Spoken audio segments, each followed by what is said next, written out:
Have you ever felt stuck, trapped by your past mistakes and the quiet whispers of your neighbors?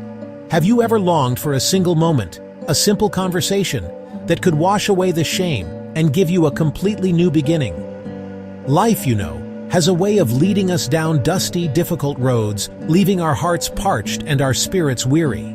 We carry heavy burdens, sometimes of our own making, and we begin to believe that this is all there is.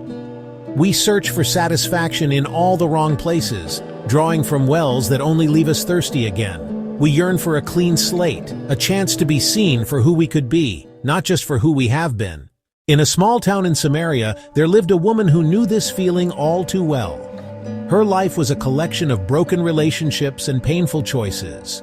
She was an outcast, a topic of gossip whispered behind cupped hands. To avoid the judging stares and the harsh words of the other women, she chose to make her daily trip to the well during the hottest part of the day. The midday sun was scorching, but it was less painful than the heat of public shame. She walked alone, her water jar a symbol of the emptiness she felt inside. Each step on that lonely path was a reminder of her isolation, a heavy rhythm of regret. Her past was a heavy cloak she could never seem to take off. 5 husbands had come and gone, and the man she was with now was not her husband. In that culture, her story was a scandal. She was marked, defined by her failures. She likely felt invisible, and at the same time, painfully exposed. As she approached the familiar stone structure of the well, she saw someone. A man was sitting there, resting. This was unusual. Men, especially Jewish men, did not linger in Samaria if they could help it. And they certainly did not speak to women in public, especially not Samaritan women. The woman likely intended to ignore him, to fill her jar and leave as quickly as she had come. But then the man spoke. His words were simple, yet they shattered the silence and broke every cultural rule. "Will you give me a drink?" he asked. The woman was taken aback. She looked up, truly seeing him for the first time.